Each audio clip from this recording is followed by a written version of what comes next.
Hola, ¿qué tal? ¿Cómo están? Muy buenos días. Muchas gracias por su compañía. Saludamos con mucho gusto a todas las personas que nos acompañan de manera presencial en el Museo Regional de Chiapas, en Tuxtla Gutiérrez, capital del estado, y también a quienes nos sintonizan en este momento a través del portal de Facebook del Museo Regional. Gracias, muchísimas gracias por estar con nosotros. Bueno, continuamos con las conferencias de este mes de julio. Cada mes, les recordamos, tenemos diferentes temáticas, disciplinas tanto históricas como arqueológicas, que son la misión de este Museo Regional de Chiapas. Y este día nos da mucho gusto recibir aquí en las instalaciones del Museo Regional de Chiapas a la doctora Olga Tatiana Jiménez Domínguez. De entrada, yo pido a todos los presentes que la recibamos con un fuerte aplauso.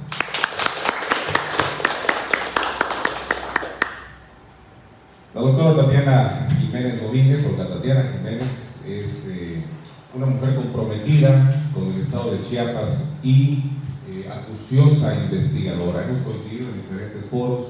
Soy seguidor de su trayectoria, de su trabajo, y hoy día está en una etapa muy importante de sus estudios doctorales. Permítame presentarla porque hoy tiene un tema muy interesante para todos nosotros. Olga Tatiana Jiménez Domínguez es candidata a doctora en Ciencias Históricas por la Universidad de Ciencias y Artes de Chiapas, universidad en la que cursó la maestría en Ciencias Sociales y Humanísticas, también la licenciatura en Historia, especializándose en estudios feministas y de género. Se ha desempeñado en la administración pública en la Comisión Estatal de Derechos Humanos como investigadora y educadora en derechos humanos de las mujeres, también en el Instituto de Elecciones y Participación Ciudadana como diseñadora y educadora de programas de capacitación en materia de derechos políticos de las mujeres, y en el ámbito municipal le recordamos como directora de planeación y proyectos de la Secretaría para la Igualdad de las Mujeres. Actualmente se desempeña como jefa del área de reeducación para personas generadoras de violencia, esto en la Secretaría de Seguridad y Protección Ciudadana. También realiza actividades como consultor independiente, participa en diferentes actividades de educación continua, talleres, congresos, diplomados, como docente y como investigadora. En la docencia justamente ha laborado en la Universidad de Ciencias y Artes de Chiapas, en la Escuela Normal Rural Mactumaxá, en el Tecnológico de Monterrey Campus Chiapas y en la Universidad de Ciencia y Tecnología Descartes. Entre sus publicaciones se encuentran La violencia doméstica en Chiapas, discursos periodísticos y legales en época de cambios, 1930-1940, editada por Coneculta. También Las mujeres chiapanecas, una historia por narrar, del editorial Entre Tejas, esto fue en 2020, además de varias publicaciones, entrevistas y capítulos de libros. Es integrante fundadora de la Red de Historiadoras Feministas de Chiapas y del Observatorio de Violencia contra las Mujeres de Chiapas. Su área de investigación son las historias de mujeres, violencia contra las mujeres y género y educación.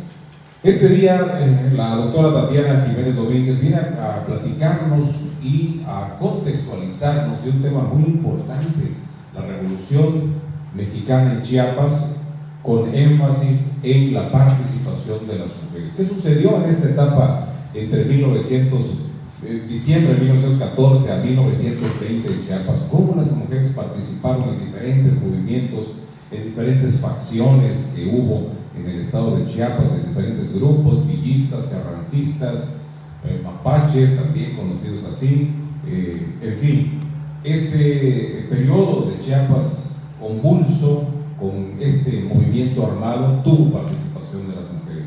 Y esta tarde la doctora Olga Tatiana Jiménez nos va a contar con más detalle. Bienvenida nuevamente, es un honor tenerla en el Museo Regional de Chiapas. Adelante. Muchas gracias. Creo que también me voy a quitar el cubreboca para que se escuche mejor. Pues muchas gracias por la calurosa bienvenida del doctor Valiente Molina. Muchas gracias al museo por la invitación. Y bueno, quisiera saludar desde acá. Allá veo a mi maestro Abel, quien fue uno de mis formadores en la Escuela de Historia de la UNICACH. Bueno, no quería dejar pasar la oportunidad de saludar. Bueno, muy bien. Con relación al tema de la Revolución Mexicana en Chiapas, pues ya se ha hablado mucho, hay una amplia bibliografía al respecto. Sin embargo, es poco lo que se comenta específicamente sobre el papel que las mujeres tuvieron en este proceso histórico. Es importante mencionar que los cronistas en el estado de Chiapas son más que los historiadores o las historiadoras.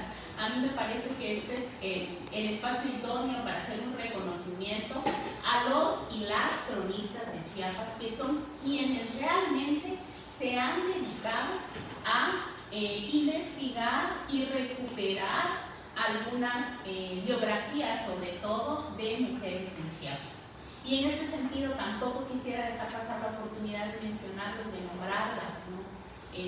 A los y las cronistas que les han hecho esta tarea tan importante. La labor de los historiadores y de las historiadoras, sin embargo, consiste en algo más profundo, además de rescatar, digamos, a las mujeres importantes. Es también analizar las relaciones sociales y las relaciones de poder que se dan entre hombres y mujeres a lo largo de la historia. Adelante, por favor. Y en este sentido, pues quisiera comenzar esta charla, pues planteando de entrada por qué hablamos de una perspectiva histórica feminista, ¿no? ¿Cuál es esta idea? Entre platicar qué hicieron las mujeres y cuáles son esas relaciones sociales que se han dado a lo largo de la historia entre hombres y mujeres. Y de entrada, pues, como ya decía, la historia feminista rescata las acciones de las mujeres poniendo el énfasis o el protagonismo o la mirada en lo que estas mujeres realizaron en los distintos procesos históricos, ¿no? También implica entender cómo las relaciones sociales que se han construido entre las mujeres y los hombres a lo largo del tiempo y en estas distintas etapas de la historia, a pesar del trabajo que vamos a ver que han realizado las mujeres, siempre han sido en detrimento de las mujeres. ¿A qué me refiero? Porque las mujeres hemos estado presentes, hemos participado en distintos procesos de la historia. Nuestro papel, nuestra figura ha sido reducida, en el mejor de los casos, a meras acompañantes de los varones, quitando así protagonismo o agencia social a las mujeres. Por un lado, eso en el mejor de los casos. En otros casos, ni siquiera se escuchan o se nombran a las mujeres que participaron en los procesos. Y bueno, entonces, para hacerlo, utilizamos la perspectiva feminista y la perspectiva de género.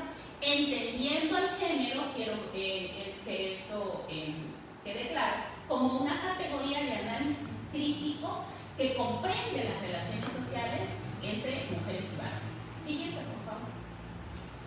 Y bueno, en esta ponencia se analizará pues la participación de las mujeres chiapanecas en la Revolución Mexicana, pero no nada más en la parte armada, sino también vamos a hablar de cuál fue su participación en el proceso de institucionalización de la revolución, su participación en el espacio público, por ejemplo, como periodistas y también como figuras públicas. Adelante, por favor. Y bueno, como ustedes saben, la Revolución Mexicana inaugura el siglo XX mexicano y es una de las revoluciones más importantes del siglo XX y que sin duda alguna lo que pretendía era transformar las relaciones sociales, las relaciones entre clases sociales dentro de nuestra sociedad, para alcanzar así la justicia social de ciertos sectores, digamos, que se encontraban en situación de discriminación, en situación también de injusticia social, ¿no? Y bueno, en este contexto no voy a hablar mucho sobre la temática de la revolución en sí, sino porque nos perderíamos muchísimo más tiempo si nos adentramos en eso, sino más bien sobre cómo participaron las mujeres, ¿no? Y bueno, está ampliamente documentada el proceso de participación de mujeres dentro de la revolución en toda la República, ¿no? En México, por ejemplo, hay una amplia bibliografía. Yo solamente en este momento traigo a colación a Marta Eva Rocha, quien establece una tipología que yo también voy a retomar más adelante para hablar de las chiapanecas. Ella establece una tipología en donde explica la participación variada de las mujeres dentro de la revolución. Y aquí vuelvo a esta cuestión, las mujeres no únicamente participaron como soldadas, y digo soldadas y no soldaderas, porque si digo soldaderas, las estoy reduciendo nuevamente a un papel menor, ¿sí? En donde no participaron únicamente como soldadas, sino que lo hicieron también como propagandistas, como ideólogas políticas, ¿sí? Que defendían los proyectos de los proyectos políticos de cada uno de los revolucionarios dentro de la gesta, como enfermeras, también, bueno, como soldadas, que ha sido como lo que más ha ponderado o rescatado. Pero además Marta Eva Rocha, a diferencia de otras autoras, menciona que dentro de todas esas mujeres se crea una nueva mujer, que más adelante incluso la van a llamar la mujer moderna. Mila Galindo la llamará la mujer moderna. ¿Y cuál es esa mujer? La feminista, ¿no? Vamos a ver nacer el movimiento feminista justo al término de la Revolución Mexicana, justo en ese contexto. Ahí es donde vamos a ver que surge el feminismo en nuestro país. Y bueno, más adelante veremos también cómo Chiapas no estuvo exento de ese proceso. Y de entrada, pues, nos encontramos, de acuerdo a esta tipología, con las propagandistas. ¿Quiénes eran? Mujeres con escolaridad en su mayoría, es decir, habían tenido acceso a procesos de educación formal. Casi todas eran maestras normalistas, pertenecían a las clases medias urbanas, muchas de ellas eran periodistas, impresoras, escritoras, y fueron férreas defensoras de la revolución, ¿no? Ellas se contraponían a la reelección de Porfirio Díaz y entonces plantean sus ideas políticas como periodistas, entre ellas Dolores Jiménez Muro, Juana Belén Gutiérrez, Carmen Cerdán, quien además estuvo, no solamente escribió, sino formó parte del movimiento armado, entre otras mujeres. ¿Qué actividades desempeñaban ellas y por qué se les considera como propagandistas? Ellas llevaban a cabo conferencias, agendas políticas, escribieron en la prensa y opinaron ampliamente.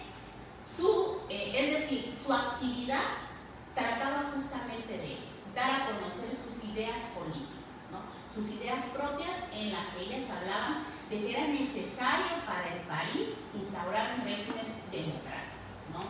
Que Porfirio Díaz tenía que abandonar, ¿sí?, el gobierno y dar pie a la democracia, a la naciente democracia mexicana. Bueno, las enfermeras, ellas eran participantes de la brigada sanitaria y de distintas organizaciones filantrópicas, entre ellas la Cruz Blanca, la Cruz Azul Sanitaria, y vamos a encontrar en este contexto a distintas mujeres como Elena Arismendi, Leonor Villegas y Magnión.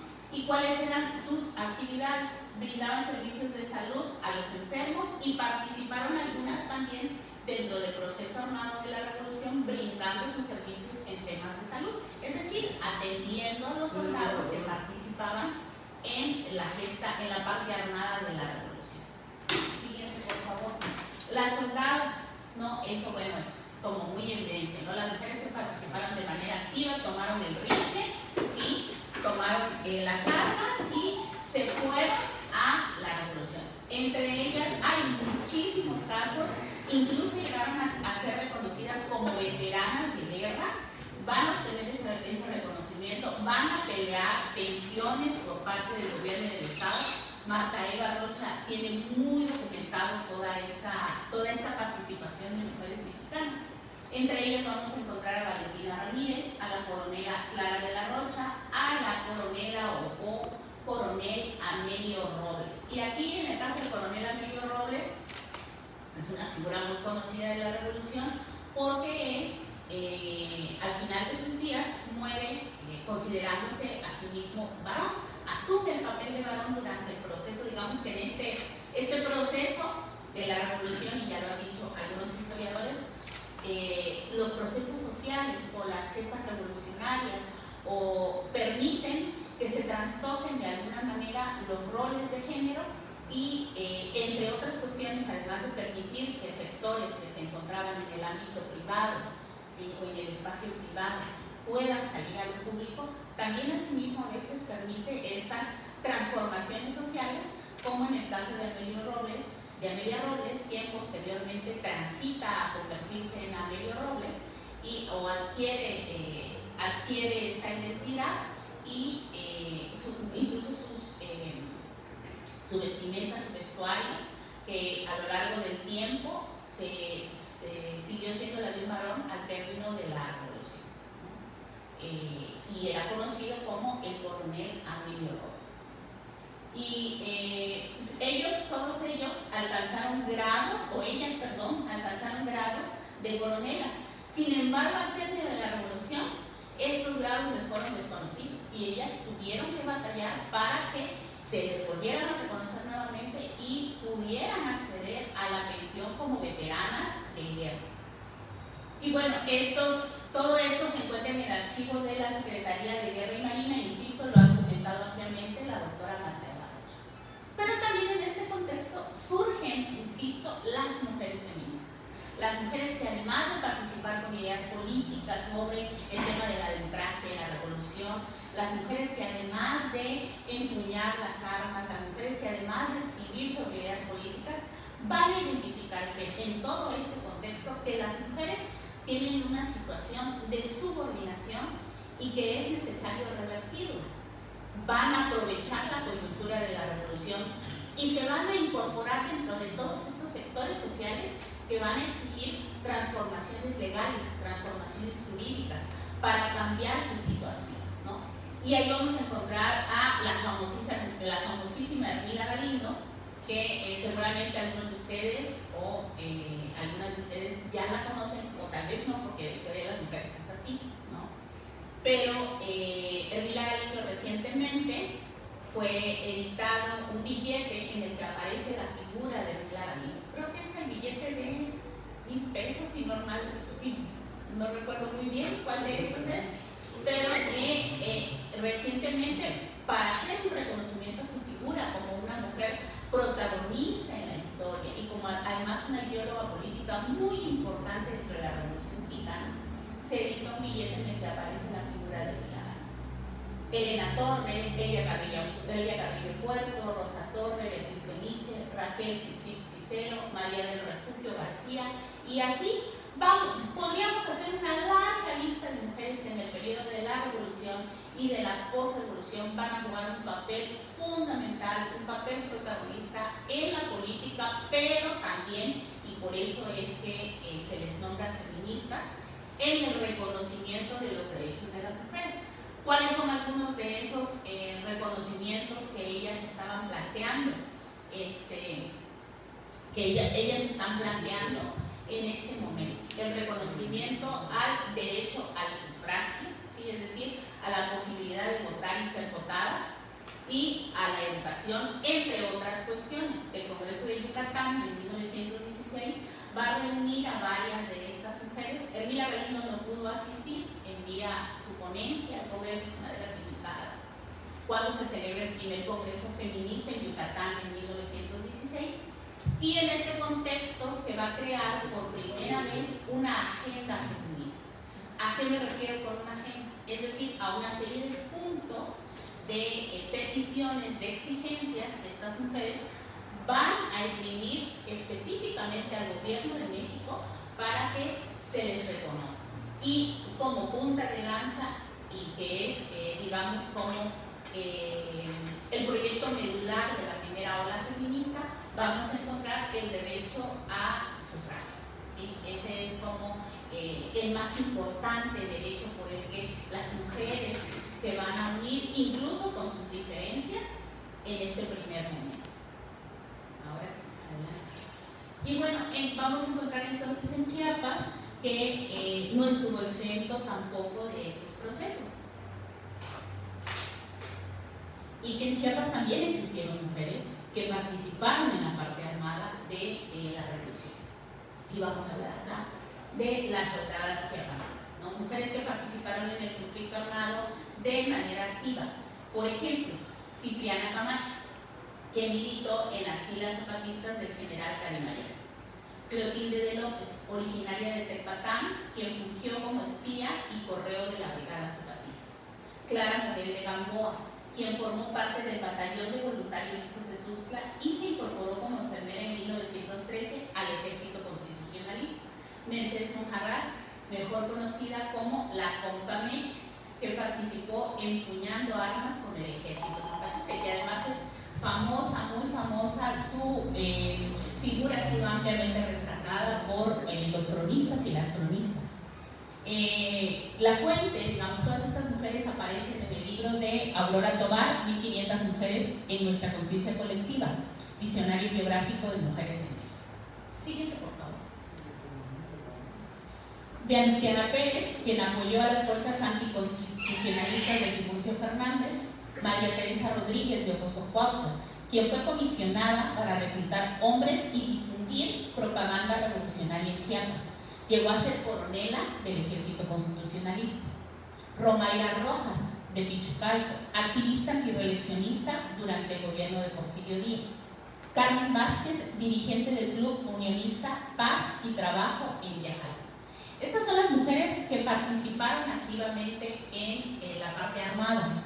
Y es importante comentar, pues, que estas mujeres también tuvieron un rol protagónico, ¿no? Como soldadas, como propagandistas, y que estuvieron ahí justamente construyendo parte de lo que hoy conocemos como nuestra historia de Chiapas, y que sin embargo sus nombres no se conocen o se omiten en los libros de texto, ¿no?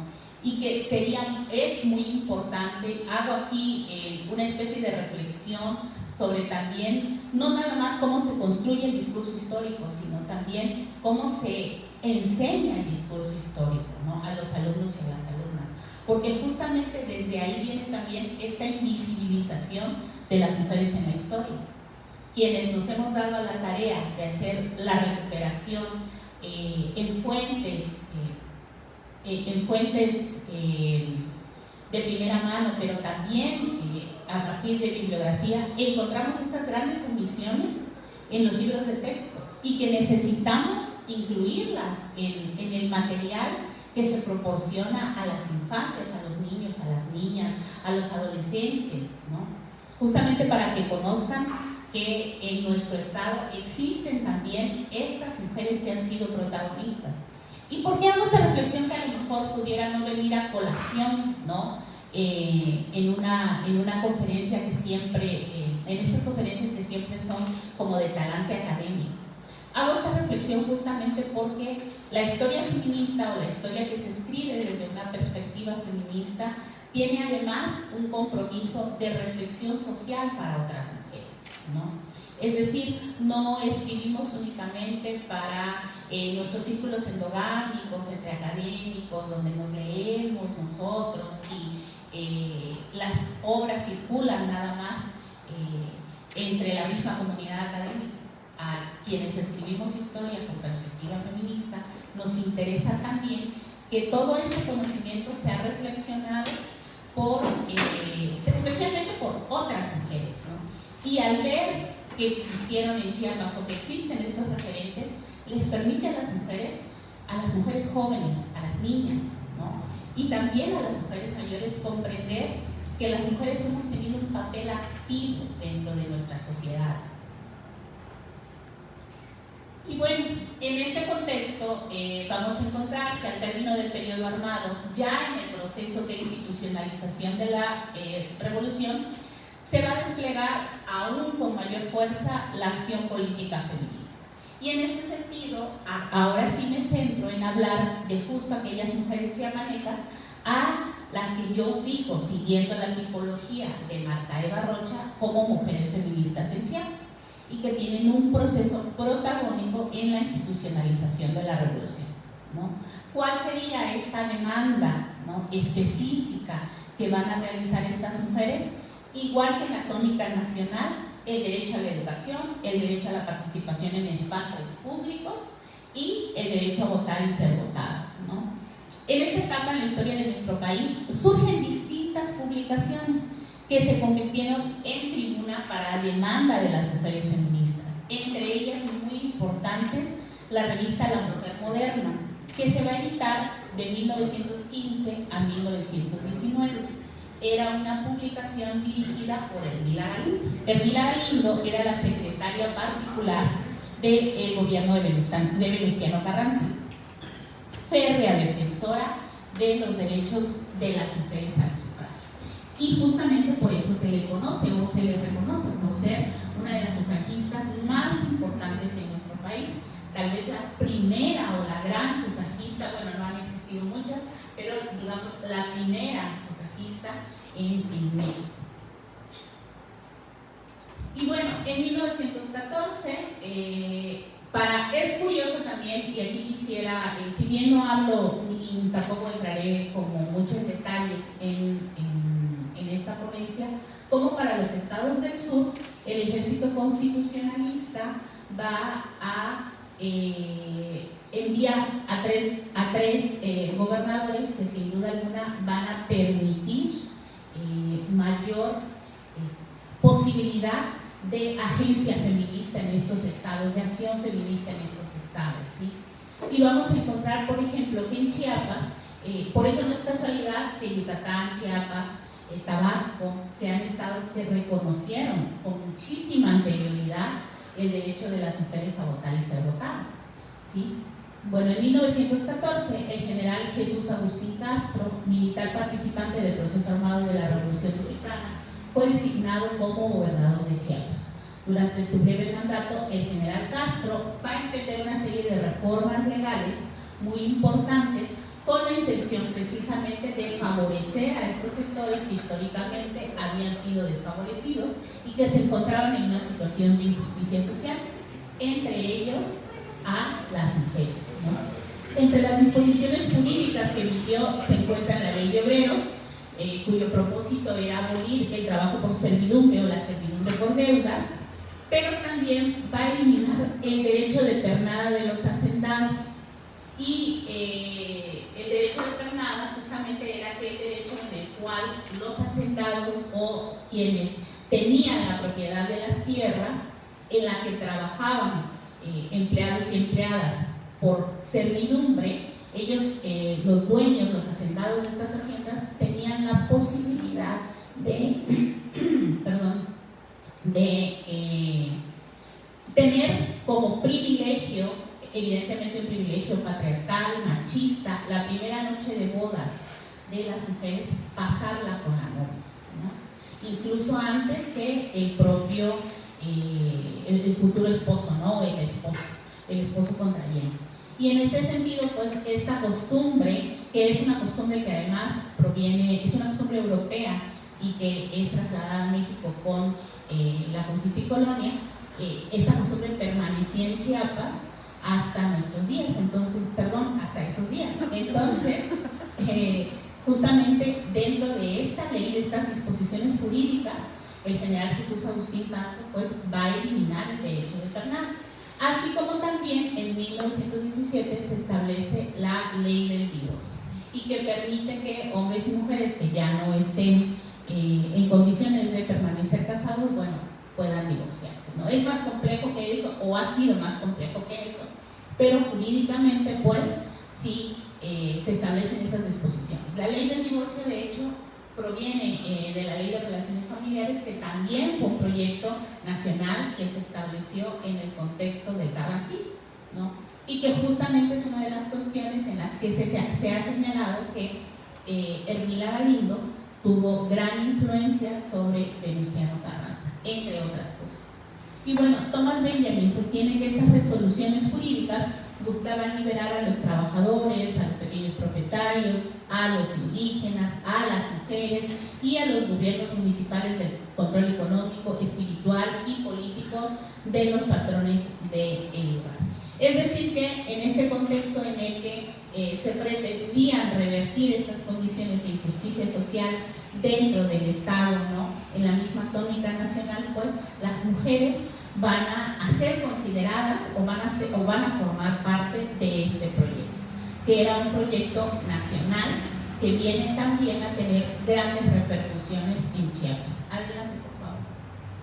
Y bueno, las circunstancias sociales y políticas de la entidad se convirtieron en un contexto propicio para el nacimiento de actividad intelectual que si bien ya habían existido algunos periódicos, prensa, en los que escribían las mujeres, vamos a encontrar estas demandas ya de corte feminista y además inscritas, como lo ha señalado la historiadora Gabriela Cano, en la primera ola, en el contexto de la primera ola mexicana. Vamos a encontrar ya esta actividad política feminista de algunas mujeres chiapanecas. Fue durante ese periodo cuando comenzaron a vislumbrarse escritos de las mujeres en la prensa chiapaneca. En los textos publicados en diversos periódicos locales vemos que disertan ampliamente sobre su derecho a la educación y su participación en el espacio público. Y bueno, como ya decía, una influencia importantísima para las mujeres en Chiapas es el semanario La Mujer Moderna, editado por Ermila Galindo, que surge el 16 de septiembre de 1915 y desaparece más o menos en la misma fecha, es decir, en 1919, bajo la dirección de Ermila Galindo. El contenido en su mayoría fue escrito por mujeres y tiene características muy propias. Su línea política es carrancista, no olvidemos que ella era pues la secretaria de Venustiano Carranza, de corte, es un periódico de corte liberal y se encuentra inscrito también dentro de la primera ola feminista mexicana, es decir, que sus demandas son justamente estas que ya les comentaba, ¿no? El derecho a la educación, el derecho al sufragio, el derecho a la participación de las mujeres en espacios públicos. Sin embargo, Ermila Galindo iba más allá. Ermila Galindo reflexionaba también sobre la doble moral y sobre el papel que la sociedad les asigna a las mujeres. Incluso Ermila Galindo hablaba ya de la libertad sexual de las mujeres, hablaba también acerca de la posibilidad de utilizar, ¿sí?, anticonceptivos y de que las mujeres pudieran decidir, digamos, adelantándose, no lo decía en estos términos, pero hablaba ya de la posibilidad de decidir, es decir, el derecho de elección de las mujeres sobre sus cuerpos con relación a temas como la maternidad, ¿no? Y aquí ella era una feminista, es una feminista icónica en México y es justamente una de las primeras que va a reflexionar sobre la condición social de las mujeres, pero esta condición social no únicamente en el espacio público, sino también en el espacio privado, ¿no? Bueno, adelante. Y bueno, en ese tenor van a surgir algunas mujeres chiapanecas a las que podemos nombrar también, si nosotros leemos sus escritos, leemos sus demandas en la prensa, lo que ellas esgrimían, lo que ellas aportaron y el cuestionamiento que realizaban también a la sociedad, podemos entender que sí, tienen un posicionamiento político feminista, incluso aunque no se nombren como tal, ¿no? Ellas son Florinda Lazos León, Fidelia Brindis, Narcisa de Cancino. Más adelante vamos a tener la figura protagónica y que ha sido olvidada, es justo lo que estoy trabajando en la tesis doctoral de Estela Jiménez Espón. Últimamente ha habido muchísimo reconocimiento a la figura de Florinda Lazos, incluso al ser la primera diputada en el estado de Chiapas, la primera diputada local en el estado de Chiapas, se ha solicitado su inscripción en el muro del Congreso con letras de oro, porque no estaba su nombre, a pesar de ser la primera diputada mujer, ¿no?, en nuestro estado. Su nombre no se encontraba en el muro del Congreso y se ha solicitado su inscripción. Si mal no recuerdo, creo que ya fue inscrito su nombre en el muro del Congreso del estado de Chiapas, en un reconocimiento a su trayectoria política. Fue una mujer no solamente protagonista a nivel estatal, sino también su nombre ha sido importante, ha sido todo un referente a nivel nacional. Se le considera también como una de las primeras mujeres sufragistas en México, no nada más en Chiapas, sino también en México. Y bueno, además de Florinda Lazos, vamos a encontrar a su contemporánea, amiga y compañera, Fidelia Brindis, a Narcisa de Cancino, y bueno, les comentaba Estela Jiménez Esponda, que también fue una mujer que se desempeñó fuertemente en una actividad política muy importante a nivel nacional. Estela Jiménez Esponda llegó a ser una mujer referente en el PRI, entre los años 30 y 40. Y todas ellas tienen en común, o la mayoría de ellas tienen en común, en que son mujeres ilustradas, pertenecen a la clase media, casi todas son profesoras de profesión. De Florinda Lazos se dice que además era abogada, enfermera y abogada, ¿no? Se ha llegado a señalar que era abogada, y aquí sí quisiera comentar que hace falta una buena biografía de Florinda Lazos, pero una biografía que se escriba con el rigor metodológico que exige la construcción del discurso histórico, porque muchos de los datos que aparecen incluso en Wikipedia son incorrectos, o muchas de las cosas que se refieren sobre Florinda Lazos, yo que he tenido la oportunidad de investigar desde la tesis de licenciatura un poco acerca de su vida, pues he encontrado que muchas de las cosas que se dicen son incorrectas. Se dice, por ejemplo, que estuvo presente en los congresos feministas de Yucatán, y eso no es cierto. Ni Florinda Lazos ni Fidelia Brindis fueron a los congresos feministas de Yucatán. Sí fueron a otros congresos importantísimos en 1922, incluso fueron a Fidelia Brindis, si mal no recuerdo, está documentado, lo documenté en la tesis de licenciatura, le tocó ir a Baltimore representando al gobierno de Chiapas, pero ninguna de las dos fue a los congresos feministas de Yucatán, así entre otras imprecisiones que se señalan.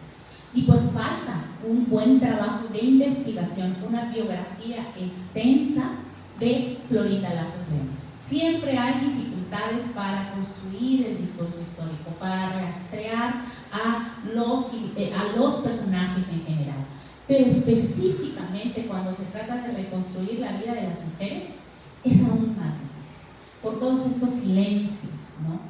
Por todas estas cuestiones que nos dificultan a quienes hacemos historia de las mujeres poder reconstruir la historia. Tenemos que buscar no nada más en los archivos públicos, sino también en archivos privados, en cartas, en las cartas, en sus propios diarios, incluso en recetarios de cocina cuando se trata de mujeres.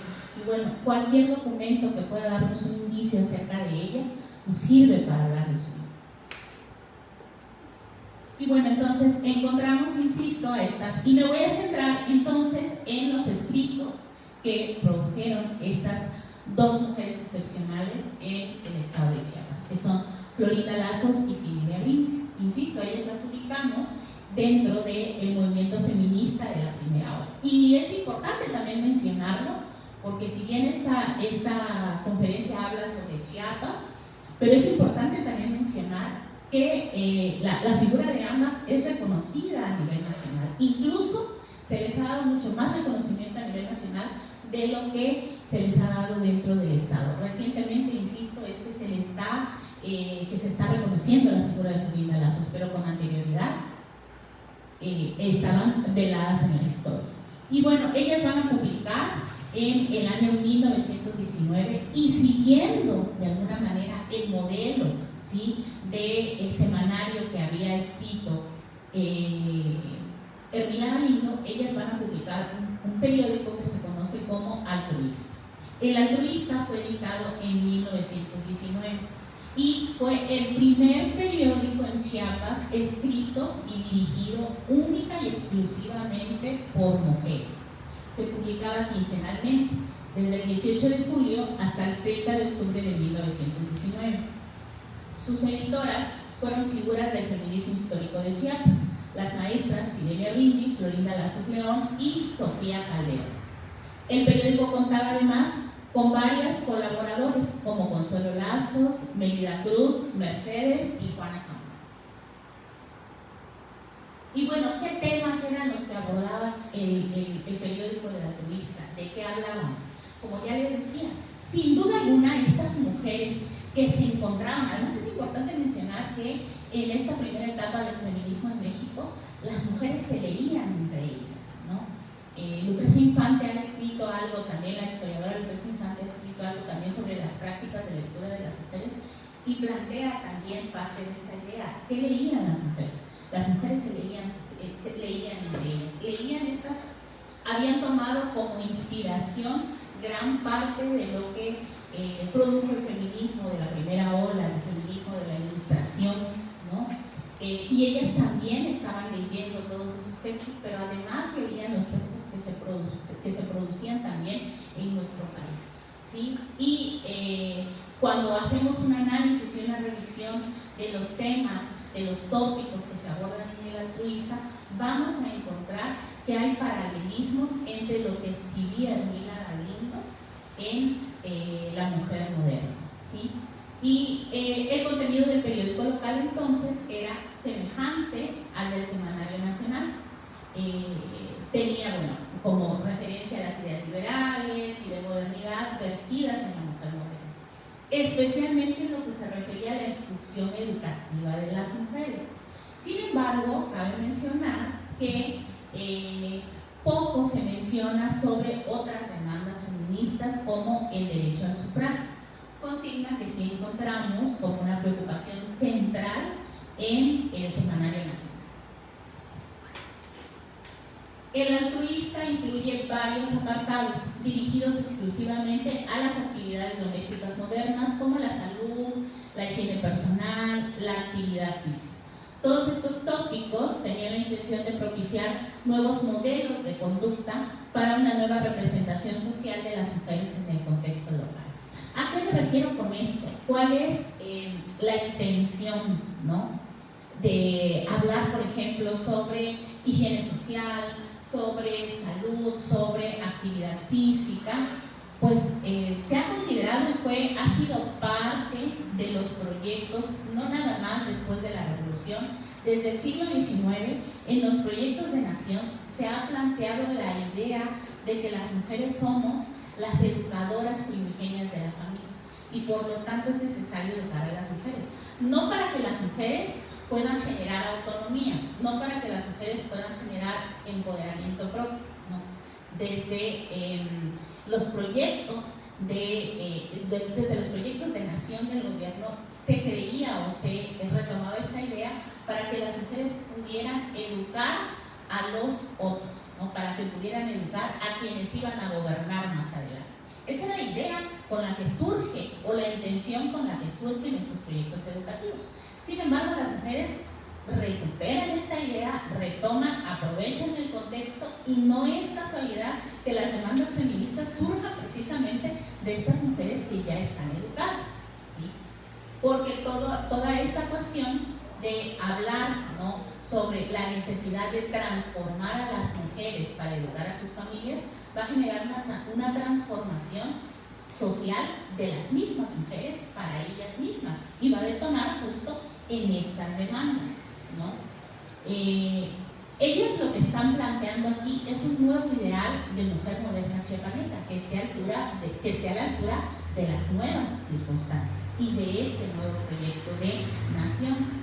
Así se aprecia en la editorial del primer número del periódico y dice: la mujer debe trabajar valiéndonos de cuantos medios estén a nuestro alcance, difundiendo ideas regeneradoras de la educación para formar a la mujer moderna, que esté de acuerdo con la civilización actual preparada para la revolución social. Es decir, a una mujer que pueda responder, ¿no?, a este nuevo proyecto posterior a la revolución mexicana. A esta mujer, ellas aprovechan este contexto donde de alguna manera se abre el espacio para que las mujeres puedan participar en el espacio público, para generar también ellas demandas políticas para ellas mismas y para otras mujeres, ¿no? En este texto se refleja la preocupación de las editoras por posicionar en los imaginarios colectivos el concepto de la mujer moderna como el nuevo ideal de progreso para la emancipación de las mujeres. Adelante. Y bueno, ¿cuáles eran las temáticas comunes o las que se abordaban en el periodo? La educación, la participación en los espacios públicos, pero también se hablaba mucho de la maternidad. La maternidad es un tópico recurrente en estos textos, síguete por favor, en estos textos en los que son producidos por mujeres. Porque evidentemente, y como lo vamos a ver más adelante en los años 70, para las mujeres, para el movimiento feminista, lo personal es político también, ¿no? ¿Cuánto tiempo tengo? Díganme, si no, yo no puedo ir. Puedo tardar más tiempo. Y bueno, entonces el altruista representa un parteaguas en la prensa chiapaneca, no solo porque sus editoras sean mujeres, porque las colaboradoras sean mujeres, sino porque es un parteaguas porque nos muestra otra dimensión del cambio social que también se hace presente en el periodo postrevolucionario. Las mujeres concibiéndose a sí mismas como sujetos de la historia a través de su agencia activa en la esfera pública y desde la construcción de sus propias identidades. Es decir, que las mujeres en lo que mencionaba hace un momento, las mujeres leen el momento político y lo aprovechan como una coyuntura, ¿sí?, para generar sus propias demandas, ya no para trabajar solamente en la construcción del proyecto de nación, porque ahí siempre hemos estado, no nada más en la revolución, en todos los procesos históricos, las mujeres han estado presentes con distintas labores, ¿no? ¿Cuál es la particularidad del contexto postrevolucionario o de la revolución? Justo ese, que es el momento, y por eso Marta Eva Rocha hace toda esta tipología, donde dice, a ver, sí participan mujeres en la Revolución Mexicana, participan como propagandistas, como enfermeras, como soldadas, pero también como feministas, ¿no? Y en este sentido las mujeres pues están aprovechando, y también ocurre en Chiapas, esta coyuntura para plantear sus demandas para emanciparse. Si bien el periódico no aborda el tema del derecho al sufragio de las mujeres en Chiapas, sí abordan temas considerados como feministas. Por eso además el Altruista puede considerarse como el primer periódico feminista o la primera publicación de corte feminista en Chiapas. ¿Por qué? Porque se adhiere a estos principios feministas de la primera ola, las primeras demandas que enarbolan las feministas de la primera ola internacional: el derecho al sufragio, el derecho a la participación política, el derecho a los espacios públicos, el derecho a la educación, ¿no? Y pone sobre la mesa esta creciente exigencia también por el derecho al trabajo, ¿sí? Porque lo que ellas están demandando también no es, porque además ellas demandan educación para las mujeres, pero llega un momento en que dice, sí, ya vemos muchas enfermeras, ya vemos muchas maestras, que se permita también el acceso a las mujeres a otras carreras. Sí, la maestra Ana César Cancino escribe una carta dirigida al gobernador donde se lo plantea en esos términos. Ya es tiempo de que las mujeres se puedan insertar a otras profesiones y no a las que tradicionalmente se nos atribuían, porque evidentemente estaban relacionadas con el trabajo de cuidado que históricamente las mujeres hemos venido realizando.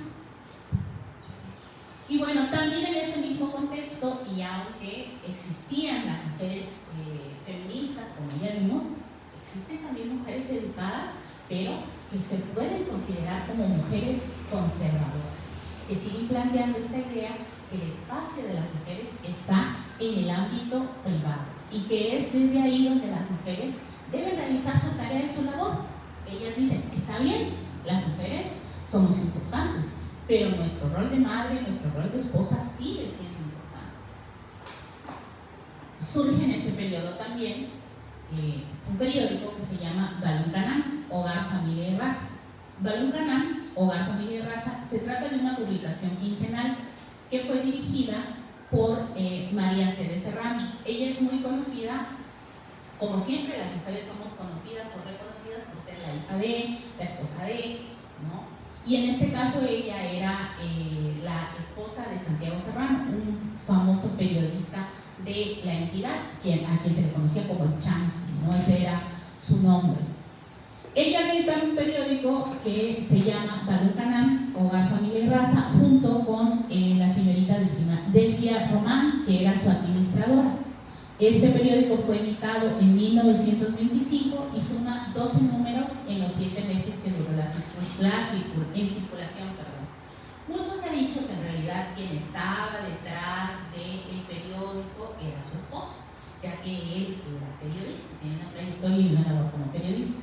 Sin embargo, vuelvo a insistir en que este discurso histórico se construye con una perspectiva feminista y por eso me permito cuestionar esa idea que ha sido muy aceptada incluso por historiadores como el doctor Sarelli Mendoza, ¿no? Y en ese sentido yo me permito hacer este cuestionamiento, porque ella era una mujer que sin duda alguna tenía ya herramientas, era una mujer que pertenecía a una clase ilustrada, que pertenecía también a una de las clases podríamos decir clase alta de la sociedad chiapaneca, tenía también mucha capital cultural, pues se relacionaba con mucha gente que pertenecía a la élite cultural del Estado, de la entidad, y en ese sentido podríamos plantearnos por qué no, seguramente ella también escribía dentro del periódico, ¿no? Y bueno, este periódico era un periódico de corte político que, más que hablar sobre las mujeres, que sí aborda el tema de las mujeres, sí lo hace, pero más que hablar acerca de las demandas feministas, o más que hablar acerca de la emancipación de las mujeres, habla sobre asuntos políticos de la entidad, ¿no? Entre sus propósitos se encontraba el de mantener una línea editorial dirigida a fomentar y preservar los valores familiares de la época, como se puede ver en este texto. Poner nuestro contingente educativo en el sostenimiento del edificio moral que edificaron nuestros padres para nuestra familia y que ante el desquiciamiento social de la hora amenaza ruina. Es decir, ellas están a favor de la educación de las mujeres, pero como lo mencionaba con anterioridad, pues para mantener la estructura familiar, ¿sí? Para no estaban, digamos, como en esta idea de generar cambios a los roles y a los estereotipos de género, sino más bien lo que se pretendía era que las mujeres o el trabajo de las mujeres se pusiera al servicio de la familia. Y bueno, los datos biográficos sobre María C. de Serrano, pues son los que les comentaba. Era una mujer que pertenecía a una clase social importante en Chiapas, era comiteca, familiar de don Belisario Domínguez, también estuvo emparentada con Rosario Castellanos Figueroa y, si mal no recuerdo, es la mamá de Irma Serrano, ¿no? Era también una artista del piano. Hasta el momento no se ha encontrado más información sobre su niñez, adolescencia y sus estudios. Lo que sí se sabe es que pertenece a esa élite social que tiene nexos con la élite cultural de Comitán y se casa con el periodista y poeta Santiago Serrano, mejor conocido como El Chango. ¿Era ella la directora? Esa es la gran pregunta. Y María Castro de Domínguez, nunca lo sabremos con certeza, pero la hipótesis es que puede serlo. Tuvo la posibilidad de acceder a la educación formal y pertenecía además a estas clases sociales que le permitía tener una opinión política propia, más allá de la que su esposo pudiera profesar. Y bueno, ¿cuáles son las temáticas que se abordan en el periódico Balón Canam, que también es dirigido por mujeres? Y que aquí hay una confusión. Para ser precisa, yo quisiera hablar un poco de eso. Cuando se habla de periódicos feministas en Chiapas, se ha hablado mucho de que también Balón Canam pertenece a estos periódicos. No es así. Balón Canam es un periódico editado por mujeres, pero sus demandas, sus consignas o lo que se plantean en los discursos de Balón Canam están muy alejados de las consignas feministas. Sí, es un periódico escrito por mujeres, pero no tiene relación alguna con los planteamientos del movimiento feminista. Y entonces se dice también, recientemente escuché una conferencia en el Museo de la Mujer, donde la ponente señalaba que Florinda Lazos había escrito en Balón Canam. Yo tuve la oportunidad de revisar el periódico porque es el que estoy trabajando para la tesis doctoral y no encontré ni un solo escrito, a menos que sea algún número que se extravió y del que yo no tengo conocimiento, pero yo no encontré ningún solo escrito donde Florinda Lazos esté planteando alguna opinión de algún tema en el periódico Balón Canam. Y bueno, es un periódico de prensa, de opinión política, tiene también secciones culturales en los que se habla acerca de poesía, tertulias, en fin, la actividad cultural del contexto en el que vivía María C. de Serrano. Y algo que sí es bien importante, porque critica acerca de la gestión gubernamental, ¿no? Es un periódico con una posición muy crítica del gobierno. Estuvieron relacionados, sus críticas están relacionadas con los servicios públicos municipales, el mal estado de las calles, la falta de seguridad, de limpieza, de parques, de edificios, el pago de sobresueldos, la creación de impuestos, el empleo de burros viejos para el acarreo de agua. Es un periódico que sin duda alguna plantea los problemas sociales que existen en Comitán, pero también que existen en el Estado, ¿no? Adelante, por favor. también acerca de poesía, donde se abordan temas como la amistad, la religión, el rol de las mujeres como madre, siempre reproduciendo, a diferencia del periódico Altruista, donde también se habla de la maternidad, se habla de la necesidad de educar a las mujeres para que eduquen a sus hijos, para que se transforme la sociedad. Acá se reproduce el estereotipo de la abnegación femenina al nombrarla ángeles de bondad, que además fue un estereotipo muy utilizado en el siglo XIX. Existen varias poetas, pero especialmente una que se hacía llamar Condesina, expresa claramente las contradicciones de los ideales de la época en torno al deber ser de las mujeres. Por un lado, se promueve la idea de dignificación de las mujeres a través de las luchas por la consolidación de sus derechos sociales, y por otro, se refuerzan los estereotipos de género, que asignan características o atributos determinados y que se presuponen como ideales para normar o establecer la conducta de las mujeres como sentimentales, comprensivas, es decir, todas estas características que deben de tener las madres. Y bueno, con relación a la actividad política de las mujeres, cuando acontece el reconocimiento del derecho al sufragio de las mujeres en Chiapas en 1925, es importante analizar esta nota en la que las editoras de Balún Canal fijan una posición muy crítica con relación a este suceso. Si bien para algunas mujeres fue motivo de celebración, como así lo hizo Florinda Lazos en una carta que escribe en el diario El Palenque, donde manifiesta que el reconocimiento del derecho al sufragio se debió a la amplia actividad política de las mujeres en Chiapas, en Balún Canal, por el contrario, las editoras sostienen que es una galantería, les parece un buen motivo, pero no consideran que esto llegue a generar ninguna transformación social en el Estado. Y prácticamente, y en términos muy coloquiales, prácticamente lo que dicen es que no veían necesidad alguna de haber realizado este decreto, ¿no?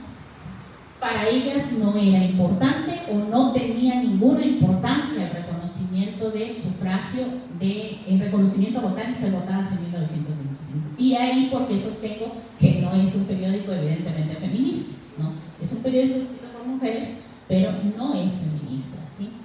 Y entonces se lee, ¿no?, en ese texto que dice, ¿qué dama chiapaneca va a adentrarse en un día de elección a abandonar la paz de su hogar para acercarse a una mesa, cuando sabe de antemano que el acto eleccionario se condimenta a base de mordiscos y estacazos?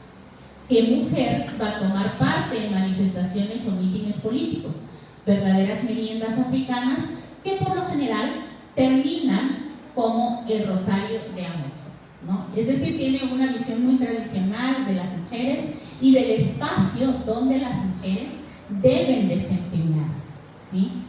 Sin embargo, a pesar de estos cuestionamientos, claro que ya existían las mujeres que participaban en los mítines políticos. En la nota vemos cómo se establece una frontera moral sobre el lugar de pertenencia de las mujeres. La paz del hogar es el escenario de acción de las damas chiapanecas, según las editoras de Balún Canal. La pertenencia al espacio privado sobre el derecho de las mujeres a transitar por el espacio público en la conquista de sus derechos políticos. Siguiente, ya vamos a acabar. Bueno, entonces para ellas, el mayor aporte de las mujeres chiapanecas era el trabajo educativo de sus hijos. Mujer chiapaneca, sé la sacerdotisa de tu hogar, conságrate a él, tu misión educativa la debes a tus hijos, inculcándoles sanos principios morales, puedes hacer buenos ciudadanos. Entonces, esto sigue reafirmando la hipótesis de que es un periódico al que podemos llamar de tinte conservador.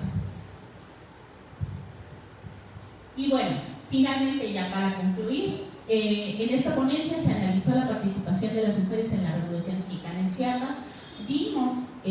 Retomamos algunos nombres de mujeres que participaron en la parte armada como soldadas en las diferentes facciones de los distintos ejércitos en la gesta revolucionaria. Vimos también cómo justo en el contexto de la Revolución Mexicana a nivel nacional abre una coyuntura para que las mujeres puedan insertarse en los espacios públicos y políticos, pero que esto no fue ajeno a Chiapas, ¿no? Que en Chiapas también formamos parte de todos estos procesos, que en Chiapas también hubo soldadas, que en Chiapas también hubo enfermeras, que asimismo también hubo feministas, mujeres feministas, que utilizaron, ¿no? Aprovechando muy inteligentemente esta coyuntura, se insertaron en espacios públicos y políticos. Y no nada más Minelia Ramírez y Florinda Lazos. Existen muchos otros nombres porque sin duda alguna el tema es una asignatura pendiente. Aún queda mucho por escribir sobre la historia de las mujeres en Chiapas, pero también sobre el proceso de las mujeres en la Revolución Mexicana, ¿no? Aún hay, insisto, faltan biografías que rescaten más allá de los datos monográficos, su nombre, ¿no? Su edad, el ejército en el que participó, sino que también den cuenta de los procesos sociales a los que se enfrentaron estas mujeres, a las resistencias a las que se enfrentaron estas mujeres. Bueno, yo les agradezco mucho el haber venido, el haberme escuchado, al doctor Valente Molina por la invitación y al museo por el espacio. Muchas gracias.